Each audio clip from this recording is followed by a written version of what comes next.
العالمین والصلاة والسلام علی سید المرسلین محمد الامین وعلی آلہ وصحابہ الطاہرین الی یوم الدین۔ اعوذ باللہ من الشیطان الرجیم، بسم اللہ الرحمن الرحیم۔ کنتم خیر امة اخرجت للناس تأمرون بالمعروف وتنہون عن المنکر وتؤمنون باللہ۔ محترم حضرات اور قابل احترام خواتین، سب سے پہلے رب کائنات کے حضور ہم سب کو شکر و سپاس کا جذبہ رکھتے ہوئے اس کی تعریف اور تحمید کرنی چاہیے کہ جس نے ہمیں ہماری زندگی میں یہ موقع عطا فرمایا کہ ہم اس کے دین کے تعلق سے سننے اور سمجھنے، کہنے اور تبادلہ خیال کا موقع عطا فرمایا ہے۔ نہیں معلوم کہ آئندہ اس انداز کے مجالس اور محفلوں میں شرکت کا موقع ملتا ہے کہ نہیں۔ ہم میں سے کسی شخص کو اس پر نہ اطمینان ہے اور نہ یقین کے ساتھ کوئی کہہ سکتا ہے۔ اللہ تبارک و تعالیٰ نے جو انسانوں کو مختلف نعمتیں عطا فرمائی ہیں، ان نعمتوں میں سے دو عظیم نعمت ہے کہ جو انسانوں اور جناتوں کو عطا کی گئی۔ ایک نعمت کا نام ہے علم اور دوسری نعمت کا نام ہے عقل۔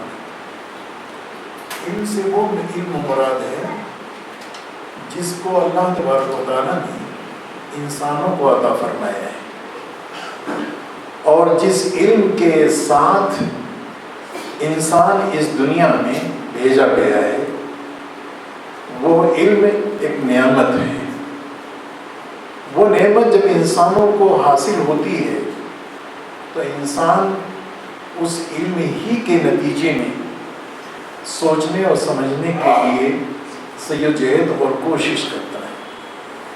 کبھی کبھار آپ نے دیکھا ہوگا کہ علم کے دائرے کو اتنی وسعت دے دی جاتی ہے کہ جس علم کے بارے میں اللہ تبارک و تعالیٰ نے وہ سند نہیں فراہم کی ہے کہ جو انسان اس کو عطا کرنا چاہتا ہے۔ قرآن کریم میں اللہ تبارک و تعالیٰ نے فرمایا قُلْ هَلْ يَسْتَوِي الَّذِينَ يَعْلَمُونَ وَالَّذِينَ لَا يَعْلَمُونَ۔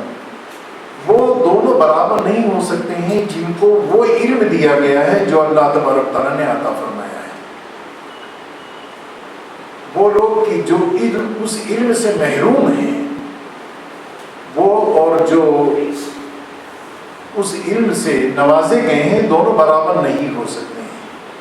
برابر اس لیے نہیں ہو سکتے ہیں کہ جو اللہ کی جانب سے عطا کردہ علم ہوتا ہے اور اس کے پانے والے لوگ ہوتے ہیں، وہ ہمیشہ اپنی عقل کو اس علم کے تابع رکھتے ہیں، اور جو اس علم سے محروم ہوتے ہیں وہ عقل کو آگے کرتے ہیں اور علم کو پیچھے کر دیتے ہیں۔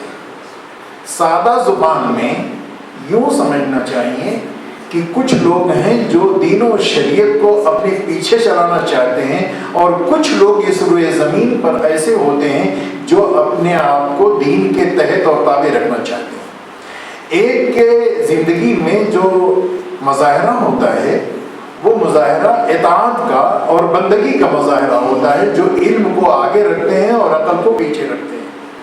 اور جو لوگ اس علم سے محروم ہوتے ہیں، ان کے علم اور عقل کے نتیجے میں ان کے اندر بغاوت کی کیفیت پیدا ہوتی ہے، اور ان کی تقدیر میں پھر ہلاکت اور ضلالت کا فیصلہ من جانب اللہ کیا جاتا ہے۔ یہ دونوں چیزیں آپ دیکھیں تو دنیا میں آپ کو آسانی سے نظر آ جائیں گی کہ کس نے علم کو آگے کیا، یعنی قرآن کریم کو، جو سرچشمہ علم ہے، جو سرچشمہ ہدایت ہے۔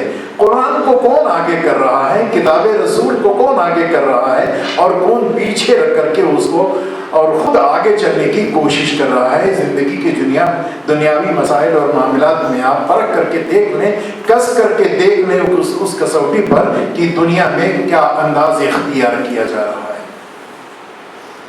حضرات گرامی، آج کی اس سنجیدہ اور نہایت ہی اہم ترین نشست میں میں چاہتا ہوں کہ ایک یاد دہانی کے لیے آپ حضرات کے سامنے ایک واقعے کا تذکرہ کروں۔ ہندوستان پر جب اور اس بھارت دیش پر انگریز حکمراں تھا اور یہ دیش اور دیش میں بسنے والے لوگ دور غلامی سے گزر رہے تھے، تو کچھ لوگوں کے ذہن میں بات آئی کہ غلامی کی زنجیر کٹنی چاہیے، ہمیں آزادی ملنی چاہیے، ہمارا ملک اور ہم ہی غلام، یہ ٹھیک نہیں ہے۔ ہندوؤں نے، مسلمانوں نے، یہاں کے قائدین اور مذہبی رہنماؤں نے کاندھے سے کاندھا ملا کر کے، قدم سے قدم ملا کر کے آزادی کی جنگ لڑی اور لڑنی شروع کی۔ اندرون ملک سے لے کر کے بیرون ملک تک یہ جدوجہد اور یہ آزادی کی جنگ جاری ہو گئی۔ اللہ تبارک و تعالیٰ نے لوگوں کی کوششوں اور کاوشوں میں برکت عطا فرمائی اور آزادی کا صبح صادق دکھنے لگا کہ اب آزادی کا سورج طلوع ہونے والا ہے۔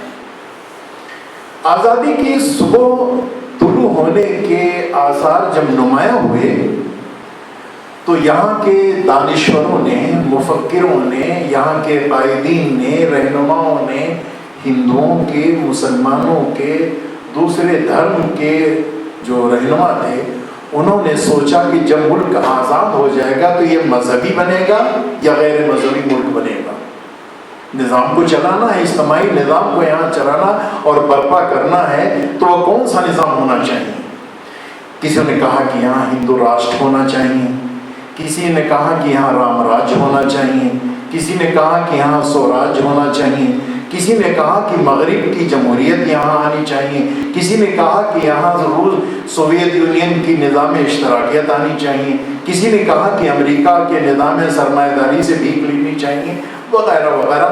ہر کسی نے یہ بات کہنی شروع کر دی، اس لیے کہ آزادی کا سورج طلوع ہونے جا رہا تھا۔ مسلمانوں میں کچھ ایسے اہل علم اور ایسے اہل فکر تھے کہ جن کو یہ پریشانی لاحق ہوئی کہ ہر کوئی اپنا اپنا فارمولہ پیش کر رہا ہے اور اپنے ذہن سے اپنے فکر اور مطالعے کے نتیجے میں آزادی کے بعد جب ملک ہمارے ہاتھ میں ہوگا تو کون سا نظام چلایا جا رہا، ہر کوئی اپنا اپنا پیش کر رہا ہے۔ جیسے کہ جب الیکشن کا زمانہ آتا ہے تو جتنی بھی کینڈیڈیٹس ہوتے ہیں، امیدوار ہوتے ہیں، جتنی پارٹیاں اور امیدوار ہوتے ہیں اور ان کے لوگ ہوتے ہیں، ہر کوئی اپنا اپنا منشور جاری کرتا ہے، الیکشنی منشور جاری کرتا ہے اور وہ بتاتا ہے کہ اگر میری حکومت بنی تو ہم یہ کریں گے اور یہ کریں گے اور یہ کریں گے، یہ کریں گے۔ لیکن لوگ کہہ رہے تھے کہ یہ یہاں نظام نافذ ہونا چاہیے۔ آزادی کے بعد مسلمانوں کی جانب سے یا کسی کی طرف سے یہ آواز نہیں اٹھ رہی تھی کہ جب یہ ملک آزاد ہو جائے گا تو یہاں اسلامی نظام نافذ کیا جائے گا۔ غور فرمائیے گا کہ کسی جانب سے یہ آواز نہیں اٹھ رہی تھی کہ جب یہ ملک آزاد ہو جائے گا، انگریز یہاں سے بھاگ جائے گا، تو اس انگریز کے بھاگ جانے کے بعد کوئی نہ کوئی نظام ہوگا۔ لوگ اپنے اپنے پسندیدہ نظام کی بات تو کر رہے تھے، لیکن مسلمان اپنے نظام کی بات نہیں کر رہا تھا۔ کون سا نظام؟ سیدنا حضرت محمد صلی اللہ علیہ وسلم کا دیا ہوا نظام، خلفائے راشدین کا نظام، صحابہ کرام کا نظام۔ اس نظام کی نہ تو وہ تعارف کرا رہا تھا اور نہ اسے پیش کر رہا تھا کہ تمہارے انسانوں کے بنائے ہوئے نظام کو نافذ کرنے کے لیے تم تو بات کر رہے ہو، لیکن جس نظام کو نبی نے پیش کیا تھا، جس نظام کو خلفائے راشدین نے 30 سال تک عمل کیا تھا، جس نظام کے نافذ ہونے کے نتیجے میں شیر اور بکری ایک گھاٹ پر پانی پیا کرتے تھے، جس نظام کا حکمراں اس نظام کا ذمہ دار راتوں کو چوکیداری کیا کرتا تھا کہ کوئی بھوکا نہ سونے پائے، کوئی مظلوم نہ رہنے پائے، کوئی دکھ کا مارا نہ رہنے پائے ہمارے ملک میں، اس نظام کو کوئی پیش کرنے کے لیے تیار نہیں ہے۔ غور فرمائیے گا، کیا اس کی ضرورت تھی یا نہیں؟ عذروی اسلام کیا اس کی ضرورت تھی یا نہیں تھی؟ عقیدے کے طور پر کیا اس کی حاجت تھی یا نہیں تھی؟ اس کے تعارف کرانے کا موقع تھا یا نہیں تھا؟ یقیناً ہم سب کا یہی کہنا ہوگا، ایک ہی جواب ہوگا، یقیناً تھا۔ اگر بے نمازی لوگوں کو دیکھ کر کے نماز کی طرف ہم متوجہ کرتے ہیں، اگر سود خور کو دیکھ کر کے ہم سود کی حرمت اور اس کی قباحت اور اس کے گھناؤنے پن سے لوگوں کو متوجہ کرتے ہیں، اگر شرابیوں کو دیکھ کر کے شراب کے اور منشیات کے تعلق سے ہم انہیں روکنے کے لیے جدوجہد کرتے ہیں، تو یقینی طور پر وہ نظام سیاست جو زندگی کا ایک اہم حصہ ہے، اگر وہ غیر اللہ کے سیاست پر مشتمل ہے اور الہی نظام پر مبنی نظام سیاست کو کوئی پیش نہیں کر رہا ہے، تو یہ تو نہایت اہم اور سنگین مسئلہ بن جاتا ہے کہ ایسے موقع پر اس کو پیش کرنا چاہیے۔ حضرات گرامی، اس نظام کو پیش کرنے کے لیے 1941 میں لاہور میں 75 آدمی اکٹھا ہوئے۔ وہ 75 آدمی پاکستان، بنگلہ دیش اور ہندوستان جو موجودہ ہے یہاں سے منتخب، اور جن کو توفیق دی، جن کے سمجھ میں بات اتری، انہوں نے کہا کہ ہم کو اس نظام کے بارے میں تعارف کرانا ہے، اس نظام کے تعلق سے لوگوں کو بتانا ہے کہ یہ نظام بھی ایک حقیقی نظام ہے۔ تم نے جو اب تک نظام برپا کرنے کی بات کہی ہے وہ تم نے اپنے ذہنوں سے وضع کی ہے، اور میں جس نظام کی بات کر رہا ہوں وہ زمین اور آسمان کے پیدا کرنے والے اور خالق کائنات نے وہ نظام دیا ہے، وہ خامیوں سے، کمیوں سے، نقائص سے پاک نظام ہے، اور تم جو پیش کر رہے ہو اس میں ہزاروں خامیاں موجود ہیں اور ہزاروں قسم کی اس میں کمیاں موجود ہیں۔ ان 75 آدمیوں نے جو تہیہ کیا، اس تہیہ کرنے والے لوگوں کا نام رکھا گیا جماعت اسلامی کے ارکان اور ممبران۔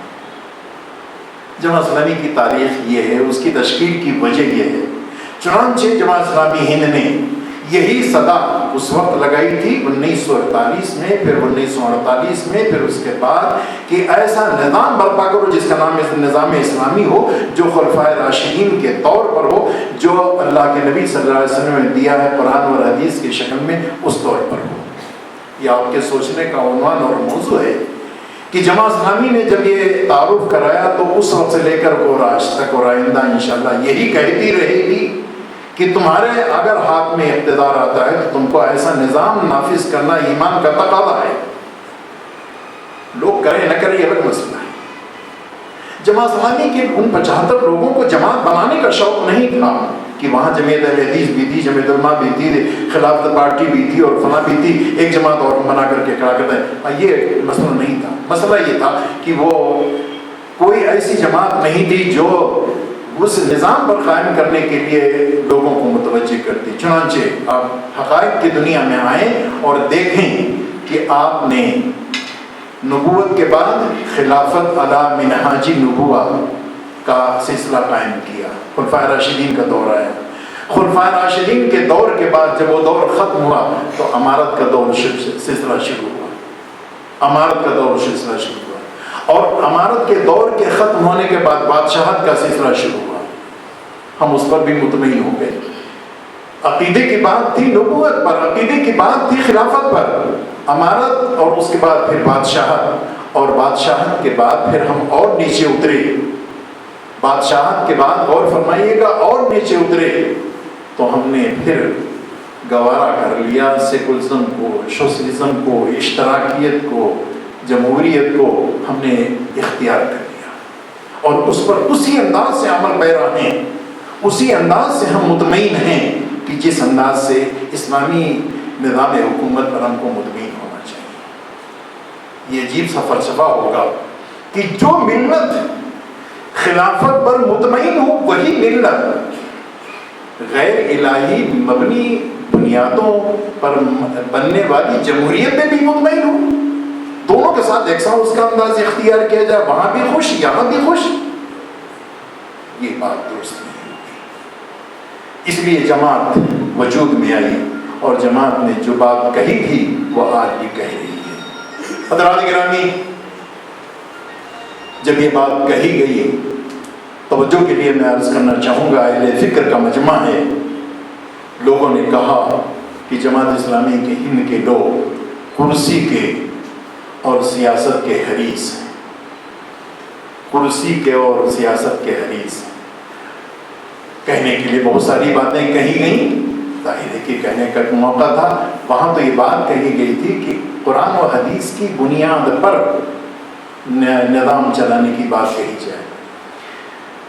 اس لیے یہ بات ضروری تھی کہ اس کے بغیر انسانوں کو نہ امن و آرائشی نصیب ہو سکتی ہے، نہ انسان دنیا میں سکون کے ساتھ زندگی گزار سکتا ہے۔ جب تک اسلام رہا اور اسلامی نظام کے تحت لوگ حکمرانی کرتے رہے، یقیناً لوگوں کو سکون اور اطمینان کی زندگی جینے کا موقع ملتا رہا۔ لیکن جب اسلام جوں اس کے اندر کمی باتیں ہونی شروع ہوئی، ویسے ویسے انسانوں کے اندر پریشانیاں پڑنی شروع ہو گئی۔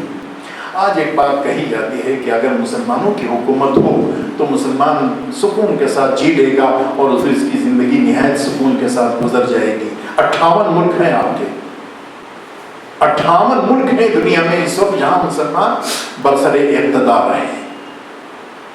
کیا آپ کہہ سکتے ہیں کہ ان 58 ممالک میں جہاں مسلمان حکمراں ہیں وہاں امن بھی ہیں؟ اگر امن ہوتا تو مسلمانوں کا مسلمان خون نہیں بہاتا، مسلمانوں کی آبادیوں پر قتل عام نہیں کیا جاتا، اخبار کی ہیڈنگز اور اخبار کی سرخیاں روزانہ آپ کو پڑھنے کے لیے ملتی ہیں کہ شام میں کتنا خون بہہ گیا، لیبیا میں کتنا خون بہہ گیا، فلاں جگہ اتنا خون بہہ گیا، اور دوسرے لوگوں کو یہ کہنے کا موقع مل گیا کہ اسلام تو دہشت گردی کا مذہب ہے، اس لیے کہ جہاں ہوتا ہے وہ خونی بات ہے۔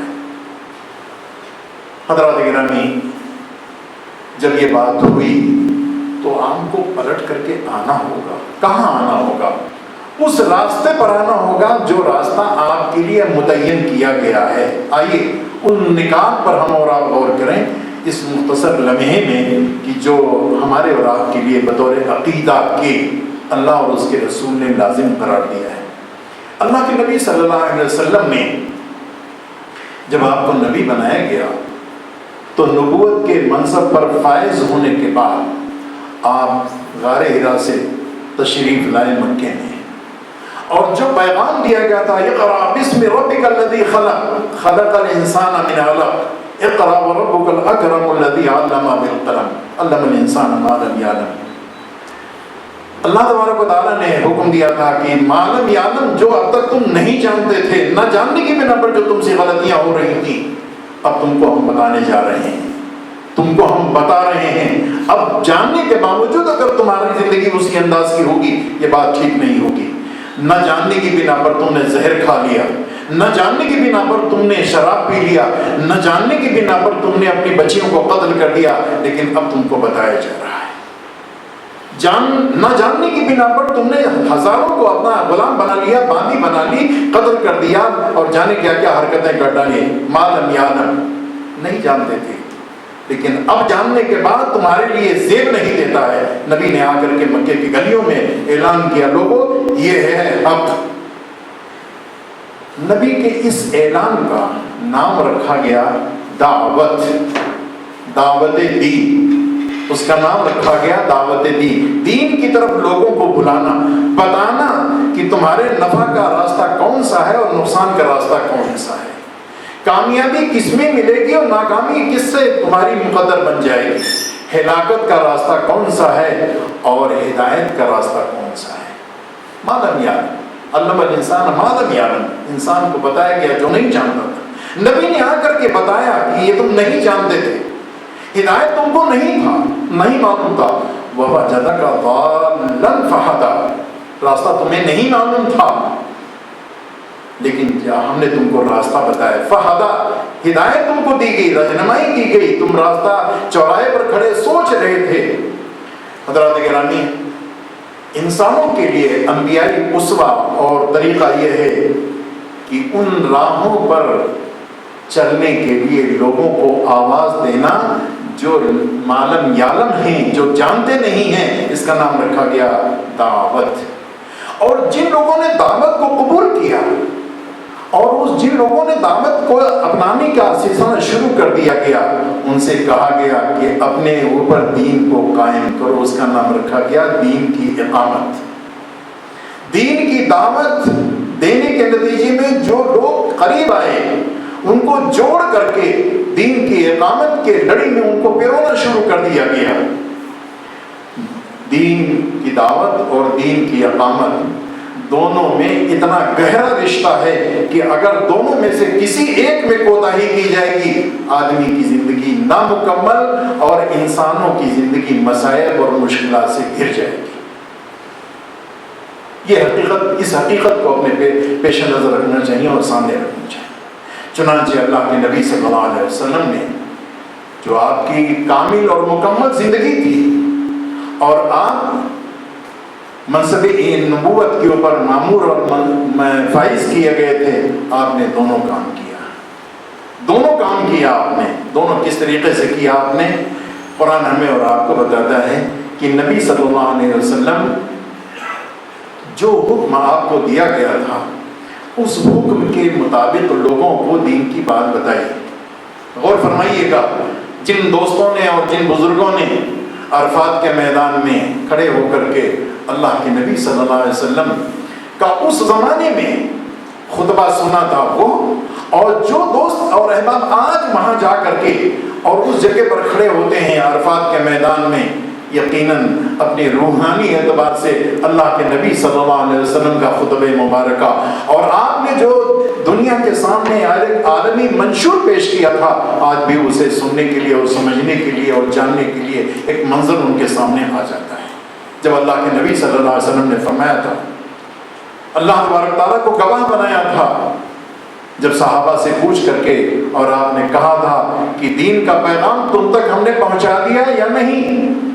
1,00,000 صحابہ نے کہا تھا یا رسول اللہ پہنچا دیا، جواب ملا۔ اللہ کے نبی صلی اللہ علیہ وسلم نے اپنی شہادت کی انگلی آسمان کی طرف اٹھائی تھی اور کہا تھا اللہم اشہد، اللہم اشہد، اللہم اشہد، اللہ تو گواہ ہو جا کہ تیرے دین کو تیرے بندوں تک ہم نے پہنچا دیا۔ لقد کان لکم فی رسول اللہ اسوۃ حسنہ، نبی کی زندگی یہ بہترین اسوہ، بہترین نمونہ ہے۔ ما آتاکم الرسول فخذوہ وما نہاکم عنہ فانتہوا، جو نبی لے کر کے آئے ہیں اسے اختیار کر لو، جو نبی نے جن چیزوں سے روک دیا ہے رک جاؤ۔ یہاں جتنے حضرات تشریف فرما ہیں، چاہے وہ عصری علوم کے لوگ ہوں، چاہے وہ دینی علوم کے لوگ ہوں، چاہے وہ کسی بھی تحریک اور جماعت سے تعلق ہو، ہر جماعت کا تعلق جا کر کے نبی اکرم صلی اللہ علیہ وسلم سے وہ رشتہ جڑتا ہے۔ کتنے لوگ ہیں جو اطمینان کے ساتھ اس اسوہ رسول کو پیش کر سکتے ہوں اور تنہائی میں خدا کے سامنے کھڑے ہو کر کے اور یہ کہہ سکتے ہو اللہ تیرے دین کے تیرے بندوں تک ہم نے پہنچا دیا، اور خدا کو گواہ بنا لیتے ہوں، وہ خدا کو گواہ بنا لیتے ہوں کہ تیرے دین کی دعوت کو تیرے بندوں تک ہم نے پہنچا دیا ہے۔ ہمیں ہماری ہمت جواب دے جائے گی۔ کیا مدعو قوم ہمارے پاس موجود نہیں ہے؟ ہوا کیا؟ بات کہاں سے بگڑی؟ بات بگڑ گئی یہاں سے کہ جو قوم دائی بنا کر کے بھیجی گئی تھی، دعوت دینے کے لیے جو قوم بھیجی گئی تھی، اس نے دائیانہ منصب کو چھوڑ کر کے مدعو کے صف میں وہ لوگ کھڑے ہو گئے۔ مدعو کے صف میں جن کو دعوت دی جاتی ہے ان کو مدعو کہا جاتا ہے، اور جو لوگ دعوت دیتے ہیں ان کا نام دائی کہا جاتا ہے۔ ان کو اللہ کے نبی صلی اللہ علیہ وسلم دائی اعظم ہیں، اور اس زمانے کے وہ لوگ کی جو مکے میں آپ کے دشمن تھے، آپ کے مخالف تھے، آپ کے خون کے پیاسے تھے، آپ کے جان کے دشمن تھے، ان لوگوں کو مدعو کہا گیا۔ اللہ کے نبی صلی اللہ علیہ وسلم فرمایا کہ مدعو قوم کے سامنے دائی ان اوصاف کے ساتھ آئے گا کہ جس کے دل میں درد ہوگا فَلَعَلَّكَ بَاخِعٌ نَفْسَكَ عَلَىٰ آثَارِهِمْ إِن لَّمْ يُؤْمِنُوا بِهَٰذَا الْحَدِيثِ أَسَفًا۔ اے نبی کیا آپ اپنے آپ کو اس غم میں ہلاک کر ڈالیں گے کہ آپ جو پیغام پیش کر رہے ہیں اس پیغام کو لوگ سن کر نہیں دے رہے ہیں، آپ کی مخالفت کر رہے ہیں۔ آپ جب قرآن پڑھتے ہیں، جب آپ لوگوں کو دین کی دعوت دیتے ہیں تو لوگ سیٹیاں بجاتے ہیں، لوگ تالیاں پیٹتے ہیں، لوگ غل غپارہ کرتے ہیں۔ وَقَالَ الَّذِينَ كَفَرُوا لَا تَسْمَعُوا لِهَٰذَا الْقُرْآنِ وَالْغَوْا فِيهِ لَعَلَّكُمْ تَغْلِبُونَ۔ لوگوں ان کی بات کو سننے نہ دو، ان کی بات کو سننے نہ دو، اگر سن لیا متاثر ہو جاؤ گے۔ ابو بکر رضی اللہ تعالیٰ عنہ اپنے گھر میں قرآن پڑھ رہے ہیں، مشرکین مکہ نبی اکرم سیدنا حضرت محمد صلی اللہ علیہ وسلم سے شکایت کر رہے ہیں، کہیے ابو بکر کو قرآن دھیرے سے پڑھا کریں۔ پر بھائی اپنے گھر میں پڑھ رہے ہیں، تم اپنے گھر میں ناچتے ہو، گاتے ہو، کیا کیا حرکتیں کرتے ہو، اس پر کوئی پابندی نہیں۔ ابو بکر اپنے گھر میں قرآن پڑھتے ہیں، اس پر پابندی لگوا رہے ہو؟ ہاں پابندی لگوا رہے ہیں۔ کیوں؟ اس لیے کہ جب یہ قرآن پڑھتے ہیں تو ہماری عورتیں، ہمارے بچے، ہمارے جوان، ہمارے لوگ دیواروں کے اوٹ پہ کھڑے ہو کر کے قرآن سنتے اور متاثر ہوتے ہیں۔ حضرات گرامی غور فرمائیے گا، سوچئے گا اور بار بار سوچئے گا کہ آپ کے اور ہمارے قرآن پڑھنے کے اندر وہ کیا کمی باتیں ہو گئی کہ لوگ برداشت کرتے ہیں، قرآن کو برداشت کرتے ہیں، ان کے ہاں اس طرح نہیں پیدا ہوتا ہے اور لوگ خواہش کرتے ہیں کہ صاحب ہم کو بھی قرآن دے دیجیے پڑھنے کے لیے۔ کیا بات ہی کر گئی؟ کیا قرآن پڑھنے کا کوئی انداز بدل گیا؟ کیا ہو گیا؟ ہم نے قرآن کو اس انداز سے نہ پڑھا ہے نہ پیش کیا ہے جس انداز سے دائی اعظم نے پیش کیا تھا، جس انداز سے ابو بکر قرآن پڑھ رہے تھے، جس کے نتیجے میں ان کی پیشانیوں پر پل نہیں پڑتی۔ حضرات گرامی جب ہم مدعو بن گئے تو جو مدعو کی زندگیوں کی خصوصیت اور ان کے خصائل ہوتے ہیں وہ ہماری زندگیوں میں اتر آئے، وہ ہماری زندگیوں میں داخل ہو گئے۔ ہم مثبت انداز سے یہ کہتے پھر رہے ہیں ہماری معاشرت ایسی ہونی چاہیے، ہماری معیشت ایسی ہونی چاہیے، ہماری سیاست ایسی ہونی چاہیے تو، لیکن یہ کہ بات بگڑی کہاں سے؟ بات وہاں سے بگڑی کہ جب ہم نے دعوت کا کام چھوڑا اور مدعو کے سر میں جب کھڑے ہو گئے تو جو مدعو نے بولی شروع کر رکھی تھی، جو مدعو کا طرز زندگی تھی، وہی طرز زندگی ہماری ہو گئی۔ اگر ہم دعوت کے دائیوں کے گروہ میں آ جائیں اور دعوت دینا شروع کر دیں تو ہر کوئی یہ پوچھے گا کہ دعوت دین ایک اور اقامت دین دوسرا، دونوں میں لازم ملزوم کی نسبت ہے، کہاں تم نے چھوڑا؟ برادری واد تو مدعو قوم کے اندر تھی، مسلمانوں کہاں سے آ گئی؟ اگر آپ دعوت دیں گے تو یقیناً یہ کہنا پڑے گا، یہ جواب دینا پڑے گا کہ دائی قوم میں تو برادری واد ہے ہی نہیں، اونچ نیچ کا، چھوٹ چھات کا، عدم برابری کا تو کوئی سوال ہی نہیں پیدا ہوتا ہے، اس لیے کہ دائی ہیں۔ یہاں تو حضرت بلال بھی اور حضرت عمر فاروق بھی اور حضرت ابو بکر بھی اور حضرت خباب بھی، حضرت عمار بھی ایک ہی سمے کھڑے ہوتے ہیں۔ دوران تقریر یہ کہہ دینا بڑا آسان کام ہے کہ ایک ہی صف میں کھڑے ہو گئے محمود و ایاز، نہ کوئی بندہ رہا نہ کوئی بندہ نہ رہا، یہ کہنا تو بڑا آسان کام ہے، لیکن کتنی دیر کے لیے؟ جتنی دیر مسجد میں ہم ہوتے ہیں۔ کیا خدا صرف مسجد میں ہے؟ مارکیٹ میں نہیں ہے، گھر میں نہیں ہے، بازاروں میں نہیں ہے، کہاں نہیں ہے خدا؟ کیا خدا کو ہم نے بانٹا ہے، اس کے ٹکڑے کر دیے ہیں؟ نہیں۔ اگر نہیں تو پھر دائی کے اوصاف کے تعلق سے قرآن کریم کے اندر جو چیزیں بتائی گئی ہیں ان چیزوں کو دائی کو اختیار کرنا پڑے گا، اس لیے کہ اللہ کے نبی صلی اللہ علیہ وسلم نے اپنے قول سے جن چیزوں کو بیان کیا وہ قول شہادت کہلاتی ہے، اسی کا نام رکھا جاتا ہے دعوت دین۔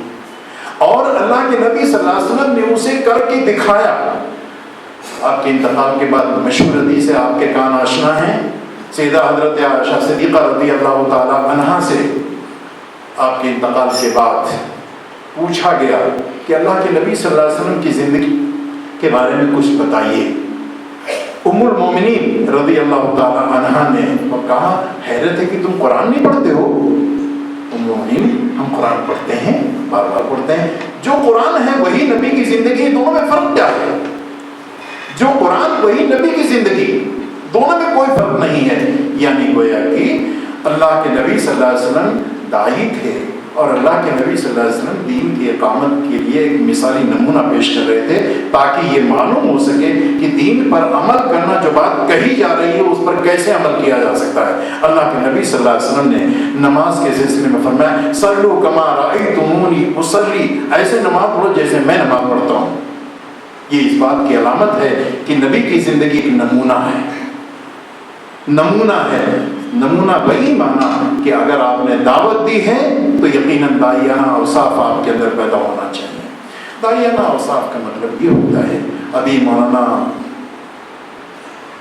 اداءالقادری صاحب، قدیر احمد اداءالعامری صاحب فرما رہے تھے کہ محبت کے ساتھ گفتگو کرنا چاہیے. جی محبت کے ساتھ ادعو الی سبیل ربک بالحکمت والموعظۃ الحسنہ، حکمت کے ساتھ دعوت دو، حکمت کے ساتھ دعوت دو.